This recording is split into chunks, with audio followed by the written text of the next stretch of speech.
Greetings and welcome to Star Trek Discovery Pod, a sometimes funny, trying to be smart podcast covering all things new in classic Trek. I forgot to write down a quippy quote from an episode. We'll just go with the maniacal laugh of a computer. I am your captain, Mariah Gossett. With me on the view screen, we have Clyde Haynes. If I was captain, the first thing I'm doing is I'm firing Scotty. He got one more time for me to tell him to do something, and he look at me like, "What, dude? I told you to do it. Do it." You got it. And Kirk is a jerk. Paul to touch it. Oh, it was right there. It was right there. It was right there. It was right there. That alley-oop. Indeed, tonight we are talking about episodes 3 and 4 from the second season of the animated series.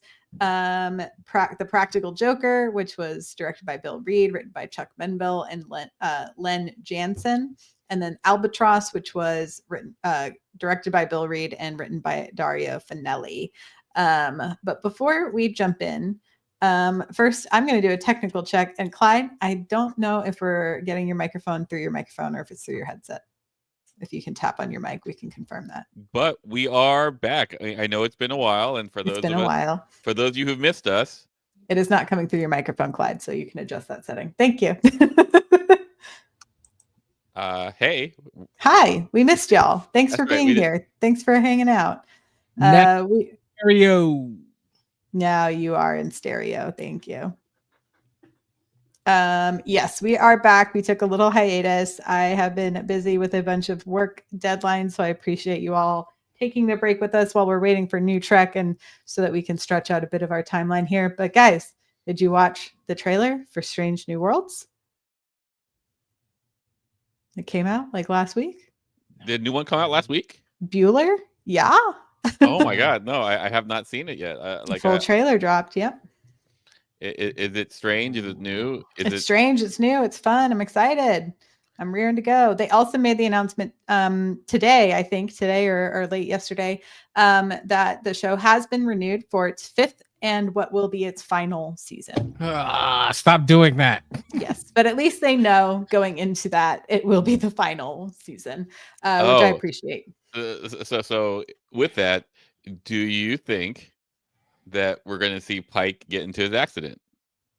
That's an interesting question. If that's where the series is going to decide to end, but I don't think it ends on Pike in yeah.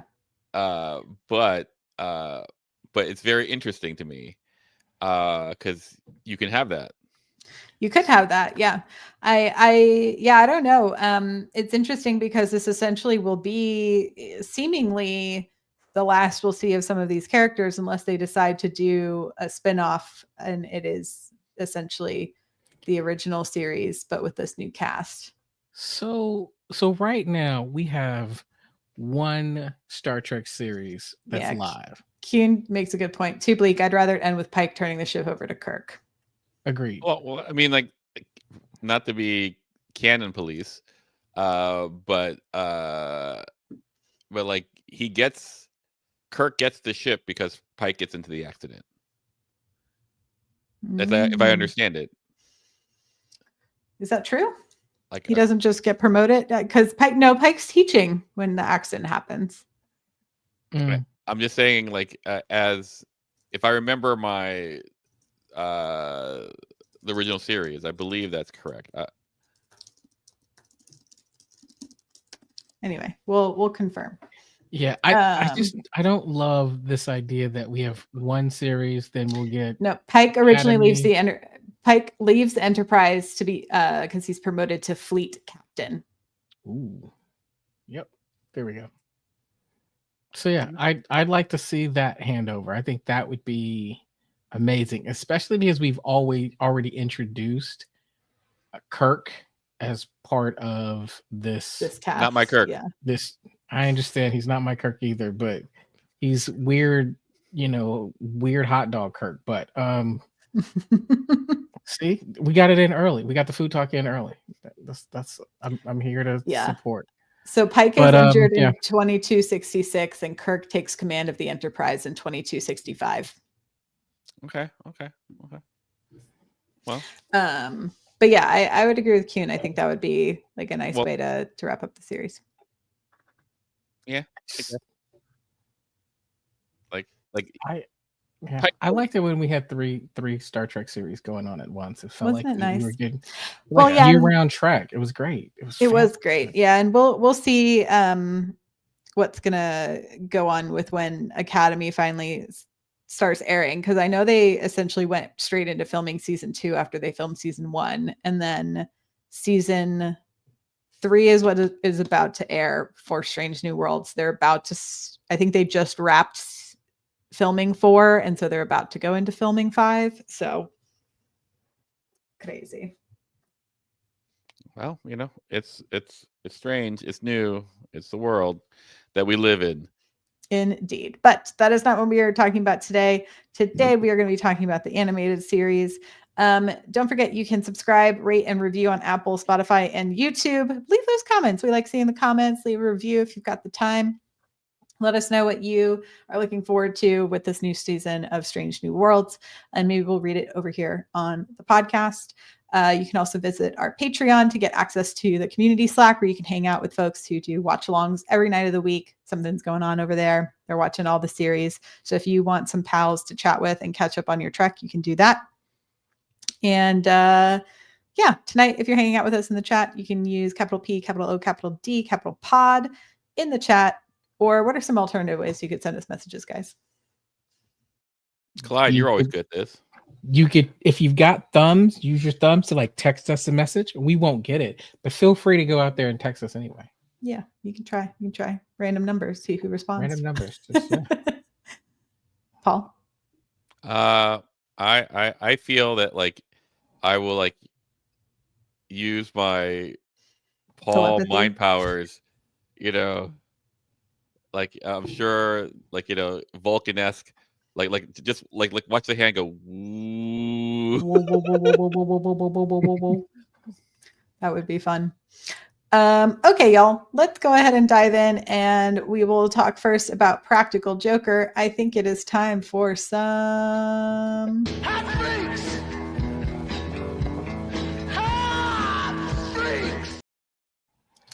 He does have a nice beard. Like if you look at it, that Riker beard, it's a good looking beard. It's a good shape. It's a good shape. Good shape. Yeah. Yeah. What did y'all think about this first episode, Practical Joker? I mean, like, I think I always thought that like Measure of a Man was probably the best Star Trek episode, when Data is like being put on trial, whether it's he's sentient or not. Mm-hmm. And like I feel like this is on the opposite end. Yeah, that's a valid critique. Yeah. Well, I mean, like, so I felt like this episode really was about nothing. And so it's pretty light. There's a lot of plot holes. I mean, like most of these episodes have some plot holes, but this one has some like big ones. like why were the Romulans there? Just because, they needed a catalyst to like push them into the energy field. Like I feel like I'm gonna embarrass myself by asking this question. Yeah, sure for it. Romulans are the ones with the pointy ears that are not Vulcans. I didn't know that there was a holodeck on the original Enterprise. This is the very first instance of there ever being a possibility of a holodeck, and it is rec room. The rec room. Yeah. I was like, what did I miss this? How did I miss this? Yeah, because it never occurred on any other series that had the Enterprise. Like what I really particularly liked about this episode, this era of the Enterprise, excuse me, obviously, is that somewhere along the line it said, let's make a giant balloon. Yeah, the balloon version though, I was like, I would buy a giant Enterprise blow up toy for the pool though. Yeah. I mean? No, yes, 100%. I agree with that. I was desperately trying to figure out, where did this come from? Did the computer make it in the replicator? Like how?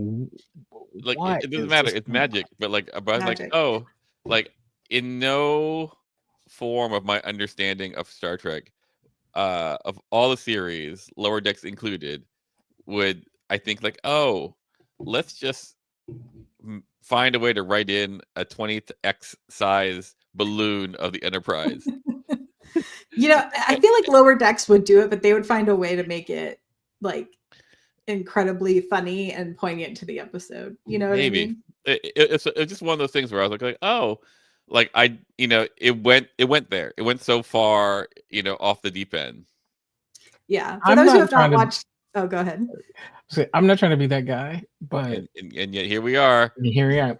I had serious questions about how would a extra large 20, I don't know even how big it is, but a 20x Enterprise balloon, how would that actually function in the vacuum of space? I didn't see a tractor beam. How is it moving? Like, I had all these questions, these scientific questions. Wait, Clyde. It's a balloon. I'm aware of what it is. It's filled with air, and that does weird things in space. Plastic. Yeah, I wonder what would happen to a balloon in space. I'm just doing a quick Google. I've got so many questions. It's like, it just says it would burst due to the extreme difference in pressure between the inside of the balloon and the vacuum of space. Yeah, not trying to. I was like, I feel like famously, a lot of what has to do, the things you have to deal with is pressure when you're in space, similar to when you go underwater, right? Like you have to have different pressurizations. And so I was kind of looking at it going, I know I'm a sci-fi nerd, and this is missing some of the sci and the fi. Sure. I was just like, what? This doesn't make sense to me, and I'm gonna be the guy who gets tripped up. No, I mean, over this. Like, there are gases in space. Like, for example, right. So I guess I wonder what gas. It like potentially I wonder, so like when you go underwater, for instance, like at different depths, and it's something that's conveniently left out of most movies that have people who are underwater, is you have to use helium as part of the gases that you use in that kind of atmospheric pressure. So everyone should sound like a chipmunk like when you're watching those movies. And some of them write clever like workarounds for them. Like I think the Sphere, they gave them all like voice modulators or whatever, but oftentimes they just like completely ignore that. Helium is part of that equation. And in the Abyss, they had to basically take like a liquid inside their body to equal out the pressure. Like, there's all kinds of stuff that I respect, even if it's fake science, that you actually. That's not fake. There's actually not fake science. So when we are all small children, we are breathing through liquid in womb. Right. But what happens is once you start breathing air, you lose the muscle capability to be able to breathe oxygenated liquids. And so they've been able to do it. Sorry, I know way too much about this. Have you ever wanted, those like questions that are like, what could you give a 50-point presentation on? No questions asked. Mine is deep water exploration. And welcome to the Abyss podcast, everyone. No. Oh my god! I love these. Listen. If you guys want to do a what is it? A Sequest DSV podcast, I'm your guy. Like, sign me up. I'm with you. So I love it. So I'm with you. Yeah. So I wasn't saying that was fake. I'm just saying you can have the fake. I'm with it.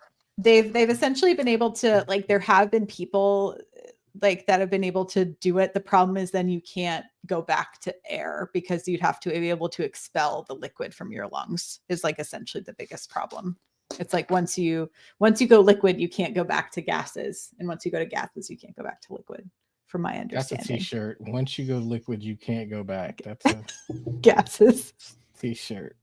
There you go. A t-shirt. But yeah, for those who did not watch the episode, essentially the ship is on a routine exploration when they encounter randomly a group of Romulans who fire at them for seemingly the only reason they give is that they entered across the border. You cross the border, and we all know borders are fake. Fuck ICE. Just saying that. Those are my opinions. And anyway, I digress. So they have to run away from the Romulans. They go through this patch of like energy clouds / fireworks, and the computer is taken over by a practical joker who decides to play jokes on the crew.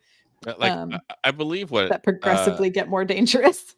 Yeah, I believe actually what happens is that according to it's like the subatomic particles affected the computer, and now it has a nervous breakdown. That's what Spock said. Oh yeah, that's right. It's having that makes a lot of sense. And I was like, you know what? If that's the response of a computer having a nervous breakdown, that's pretty funny. Like, yeah. I mean, then we're okay with AI. We'll be fine if that's the case. And what's funny though is like, it's the way to deal with it is to go back through the thing, and it just undoes everything. Like, which is funny because like there are some things that were kind of ridiculous that I was like, oh, this is interesting. Like, for example, the time that Kirk goes, oh no, I can't. I'm so afraid of the cloud. And I was going like, what just happened? He's trying to trick the computer into going back in the cloud. I eventually get it, but watching it, I was like, did I fall down and like what happened? Did they black out? Like what happened? I go, oh no, the practical joker got me. Like, and then but like I thought that was pretty interesting. Like it had like a balloon and reverse psychology the computer. That's right. Yes. That's right. So what was your favorite prank of the episode? My mind's the balloon because there's no version of it where you're like going, what just happened? No, I like the ice on the floor. I thought that was when I started to realize what was going on. I was like, oh, okay. That it's not, like a person on the ship. Yeah. Right. Like, I will say that watching this episode, I was sober. But I'm sorry. I could imagine if you were really, really the opposite of sober and with the right people, it would have been so good. I mean, again, I think the animated series is like a show. Like if you're having people over for a party and you just want something like on the TV with like music playing, like the volume's not on, it's a pretty like fun visuals to just have running. And it's obviously easy enough to pretty much follow most of it without any of the repeated music cues. like I wonder if you're on like, shrooms or ayahuasca or something, and all of a sudden, like, like this is the most meaningful thing ever. Yeah, who knows? I don't know, but I can see how it could. Yeah, good point. The computer is what would happen if Zora got unhinged. That's right. Let's hope Zora doesn't go through like the rainbow field. Yeah, a lot of rainbow fields in these 2 episodes, huh? I guess that's true. Yeah, lots of rainbow cloud fields. Yeah, I mean, I thought the pie to the face was pretty classic and pretty funny and pretty silly. With the replicator, again, that seemed like it felt like a thing Lower Decks obviously grabbed onto as well. They had many a replicator incident on the ship with Boimler specifically. But I did like that he was like, "You're laughing at me, therefore you had to have done this." Scotty was really crazy. He was pretty crazy. I'm not allowed to call people crazy. Scotty was crazy. I struggle with Scotty in these 2 episodes. I was looking and Kirk is like, leave the computer room. What? Like, Captain just gave you an order and you're talking about, are you like, what are you doing, man? Captain, get to moving. Now, like talking to you guys about this, I think I'm having more fun than watching it by myself. I wonder with that. I wonder it really is a matter of like we're just misapplying its practicality, like, like what's designed for. Because I imagine you're a kid, watching with friends or siblings or something. Yeah, like maybe this is actually very well designed, and like I'm just missing the communal aspect of it. Maybe I'm just saying like this episode at least. I mean, I think that's true because like I famously love to watch a lot of like So Bad They're Good Again like movies and TV shows, but a lot of them I mostly enjoy. I subscribe to a couple of podcasts where it's like you can 3, 2, 1 hit go and like a comedian is making fun of it while you're watching it, and that's like a much more engaging way because then even if whatever I'm watching gets boring, like there's someone making jokes and like kind of keeping up with it. So yeah, I do wonder if that's definitely made it more bearable to get through a lot of bad material. So maybe what I need to do is for these next 2 episodes, we got to get the Patreon crew together and we watch it, but instead of watching it as seriously as we've watched it in the past, maybe we just make jokes the whole time and maybe we'll enjoy it more. Maybe could be a possibility. Let us know if that's something y'all think would be more fun. Choopy's got jokes. She's funny. Yeah, I feel like we got a funny crew in there. Yeah, they're hanging out. Anything else to really say about Practical Joker? I did love the Kirk as a jerk shirt. I think I've seen that at many, like a Comic-Con or many a cosplay. I think it's like a very fun throwback. Now I need a shirt though that says Kirk as a jerk. I did like when Spot looked at the microscope or whatever that instrument. He was like, "Oh, this instrument's here," and he puts it in there, and then that's classic. He comes up, and then shoe polish. Yeah. Kirk is just laughing, ha ha ha ha ha. Like, were y'all ever practical jokers? Did you ever pull pranks on people? I am a scarer. So like you like to spook people. Like or on occasion what I'll do is I will like pretend to be dead as the wife walks in. Like, like on the floor. Just hold. Oh, that's fun. Like, and here's the thing, like she never expresses concern. Never expresses concern. Like not the once. Boy who calls wolf. I've been married for 24 years and I have done that year one. Year one, she wasn't checking. Never has she expressed concern. And sometimes I like hold my breath for a long time. like where you go like, oh, this is illegal about how long you're holding your breath. And and she's like, yeah, okay. And on occasion, the most interaction I'll get is like, oh, I guess Paul's dead. As she walks by me. So I'm not a practical joker. I don't really like practical jokes. I'm not that guy. I don't find them funny. Like I'm like because to me they have a tendency to go too far. Now, more like Paul, I've learned that my daughter has a tendency to get hiccups, and we found that the quickest solution for her hiccups is for me to scare her. So that becomes fun because especially as she's gotten older, she's expecting it. And so I'll see that she has hiccups and she'll look at me funny and be like, look, I'm not going to do anything. And she's like, are you sure? I said, of course not. I'm not going to do anything. Like, I'm over this. And she's like, I don't. And then she's like, rah! Like, it has to be sudden and unexpected. That's about as far as I go. Right. I think if you're, I'm not holding my breath or jumping out of the closet at somebody.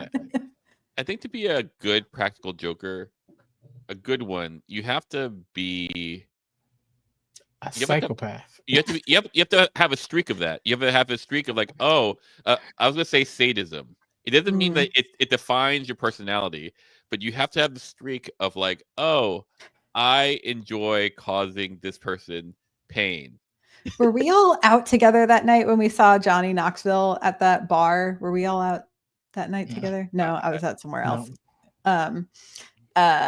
Partying without us? I am hurt. Hurt. It was the same place. Jerk.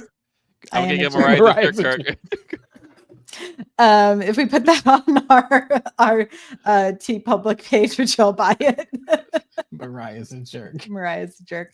What was I just gonna say? Oh, but yeah, I do find like, I have such a like love-hate relationship with like the Jackass things. You're a Jackass fan. Okay. Oh but they make me laugh. They still make me laugh. Like Jackass 1, I don't think I've laughed as hard. It's so funny. It's so good. It is funny, it's good, it's like and they're mostly all just hurting themselves. I think that's when I'm like, that's fine. It's whenever they're doing stuff in like public, that's where I'm always like, these people didn't really ask for this. You know what I mean? But what did you think of themselves. What did you think of Ashton Kutcher's Punk'd? Was that funny? I didn't like that either. That felt mean. Well, except for when it was Justin Timberlake. That's exactly what I'm talking about. Like, he deserves everything. Yeah, like I like Justin Timberlake was so funny. And he goes like, he's like, oh no, that's a really expensive guitar. You mean this one? Clink. Like,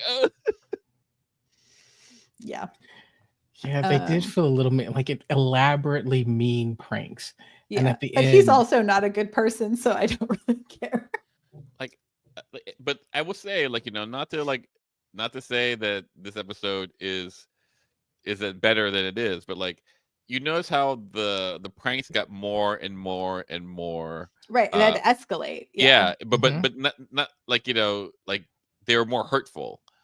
Yeah, I mean, like Ahura and Sulu and McCoy and Bones, yeah, we're all like gonna die. Yeah, they were gonna die, like straight up in that situation. So it's one of those things, like, there's funny, but if somebody falls into a pit, that's not funny. Like, right. It's those things like, we all have I mean, like America's Funniest Home Videos. It's like you watch those things and you're just like, oh, if I know on the other side of this person was okay, which they all are on that show, then you're like, I'm gonna laugh. Even if somebody got hurt. I don't have the requirement. You don't? Well, Paul's like, wiffle bat to the nuts. Still funny every time. I don't care what happened to you. One of my favorite images, like a meme, is like this 4-year-old boy playing baseball, and he takes a swing and he misses the ball, and the ball hits his nuts. See, you laughed. You laughed. So you're not better than me. You're not better than me. You're not better than me. Oh my gosh. Okay, moving on. Practical Jokers, everyone. Practical Jokers. Yeah. It is an episode. Yeah. That's what I'll end it with. Okay, let's move on down to our next episode, Albatross. Let's get ready for some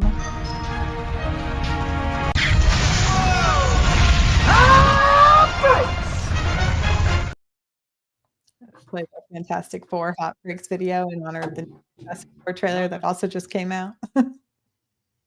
Yeah, what did y'all think of Albatross? This one nearly killed me. I'm not gonna lie. Oh wow! That's a big statement. Yeah, like I was watching it. I'm going to stay awake, and I found myself like drooling on myself. Like I go like, oh, I did have a stroke watching this. Oh no! I was like, what happened? I could not. It was just so. It did not work for me. It did not work. Yeah, I thought we were going to get a courtroom episode, which I'm like, great. I love the courtroom episodes. Like, they're usually really interesting. Like, this will be fun to see what they do with the medium. And then it was not that at all. No, have you ever been somewhere where maybe it's a comedian or a musician and you're like, oh man, this is about to be good, and you like lean forward and you're like, I can't wait, right? And you're like, you're so excited, and then it doesn't happen. You're like, oh well, that was a letdown. The Accusing, they read the letter and I'm like, oh, we got a courtroom episode. Yeah. We got a wrongly accused, gotta save him. Here we go. And I was impressed. It was like classic Trek. This is what we're talking about. And then it was like, huh. Yeah.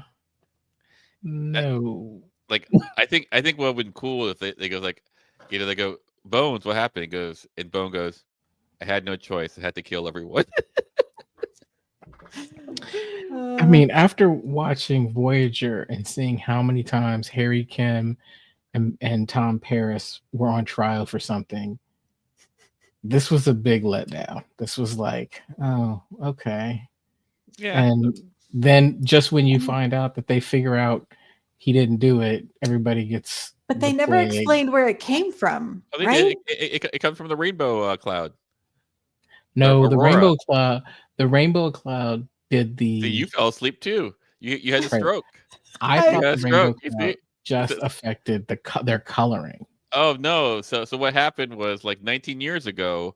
Kirk realizes that the pigment color change is actually caused by a spatial aurora, and McCoy is now able to develop a cure, and the Dromians drop all charges.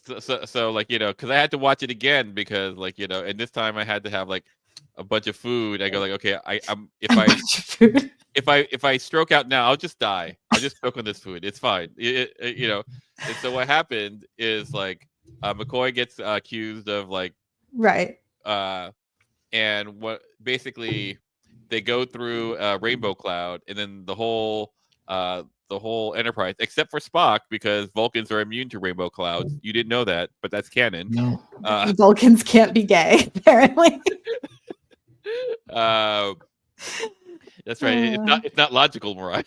This is the homophobic anti-pride episode. I'm just kidding, but so then what you come to realize is it's caused by a rainbow cloud, and there was another rainbow cloud that happened almost the same time where McCoy. So it's coincidentally, and the one survivor was had been treated by McCoy for a different disease, and that the cure for that disease is the cure for rainbow cloud. Duh. But so there is a cure for being gay. That's right. And then, you know what? Here's what it's a saurian virus. So basically, you need to become more lizard people. Boom. Lizards can't be gay. There we go. Track is over here. Podcast is way. Oh yeah, no, we've lost the plot many. Well, welcome to the 20 minutes podcast, ago. Everyone. I think we lost the plot 20 minutes ago. I was going to mention that, like, one of the things I was struggling with this one was Vulcans are immune, but I was thinking, isn't Spock half human? So maybe he has I don't know, but the other thing that was funny to me is the way that the Dramians spoke was like so like formal. I'm a formal human, and I just wanted them to sound like they looked, which was like exactly. I needed some more. That is prejudice on your part, Mariah. Bad Mariah. Bad captain. I just needed something more whimsical. Yes, I needed immediately.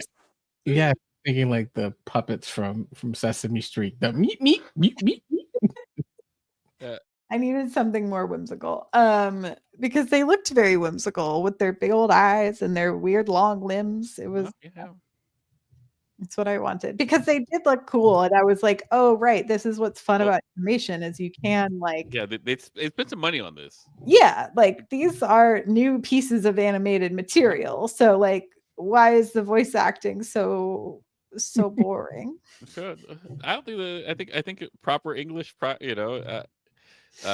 like on the verge of the Queen's English, Yeah, I mean, but then like let me hear what they sound like, not through the translator. You know what I mean? Oh no, like, no. English was invented by them. It's canon. That would be really funny. But yeah, so yeah. I think this is basically reminds me of Mad Max Fury Road. How would you say? What do you mean, Paul? And he goes, yeah. Well, in Mad Max Fury, in Mad Max Fury Road, they go, oh, we're here, we're gonna go here. Oh, let's go back. And so in this episode, they just go, I'm on this planet. I'm gonna go to this planet. I'm gonna go back. The end. And I was like, oh, not a lot really happens in this way, except for they get like the caveman. Yeah, the one cave dude who is like, I didn't die, so I'm just staying here for 19 years because I didn't die. And it's one other guy who's gone like crazy because he decided to stay.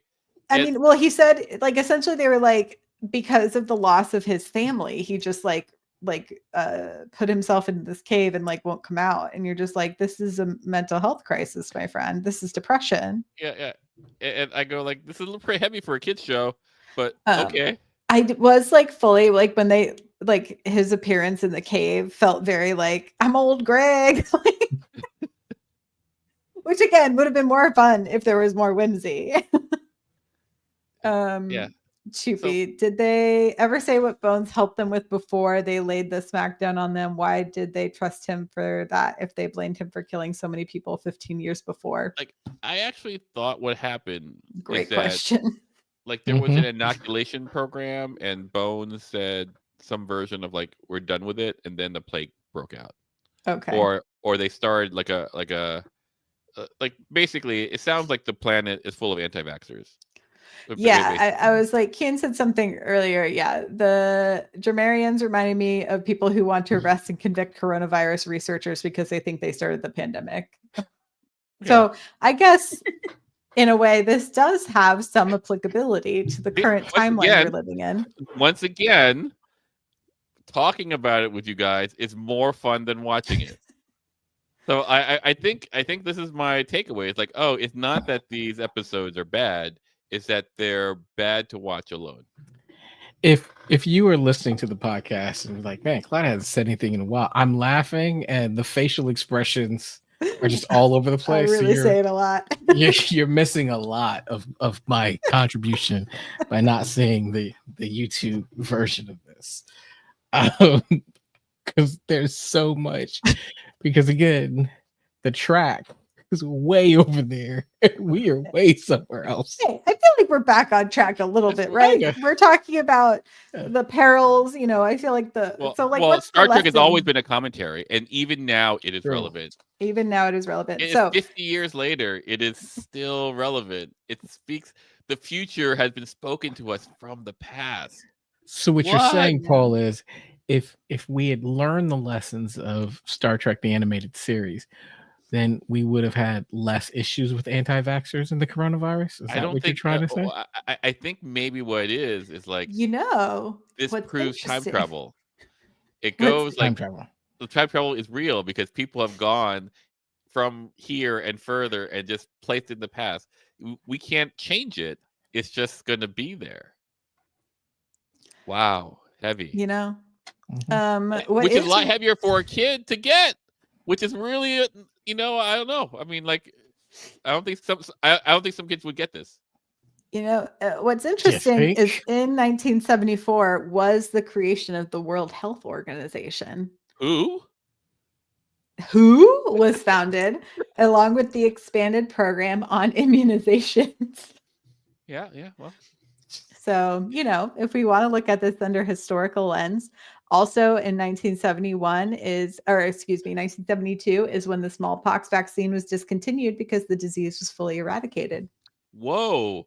And if we had, and stop me if you already got to there, if we had been afflicted by a rainbow virus, then we might have thought that the not doing the smallpox vaccine caused it, and therefore we would have blamed the person who said, the WHO organization who said no more smallpox vaccine.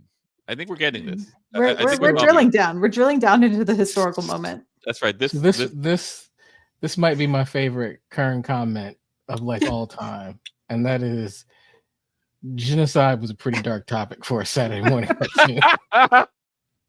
Sir, you win. You win. I don't know what you win, but you win. You get a 3 Vulcan salute. Boo, Clyde. Can't do it. I tried. I'm trying. You get a 2.5 Vulcan salute. There you go.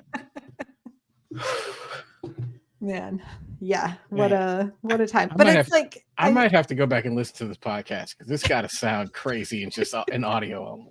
Yeah, we're bananas. It's fine. It's late at night for me. It is almost 11 o'clock. I've been working since 7:30. I haven't taken a day off in a month and a half. So it's been a long week for me too. So this is what you get. This is what you get, folks. This is what you get. But yeah, this was definitely not, there was the things I liked about this episode were the animation. I thought the character design was cool and interesting. Overall, I fully, I paid attention and yet still left being very confused. It's complicated. It's really complicated. It's and unnecessarily so. Like the kids got this, but it's complicated for adults. Yeah. I needed it really broken down to me. I think the hard part for me is it's been such a long time. I really want to know. Well, that too. I'd love to see how kids actually reacted. Like, I wish I could see what that was like at the time, because maybe they were like, "Oh man, this is amazing," and we're just overthinking it. Perhaps I wonder if we can find like old archival footage if there's like reactions to the cartoon at all. But that'd be interesting. I did at one point in the episode think, because at first when they were in the cave and they were saying like, well, yeah, everyone turned to blue and then they turned to green, and I was like, oh, are they just saying like everyone died, but instead it was just like everyone changed color, and is this going to be a commentary on like their perceptions of race? And I was like, wow, we're really going there, you know. And then I went, oh no, that's not where we're going at all. Well, I mean, when they started turning people back, I was watching Uhura like, let's see what you do with this pigment, because we don't really turn blue. That's not quite what we do. But okay. Yeah, I was like, oh, that's not where we're going at all. Nor did we get any courtroom drama, but I feel like it makes good podcast. It does make good podcast. No, totally. So like I feel like I went into the podcast going like, what am I gonna say? And invariably I just said a lot.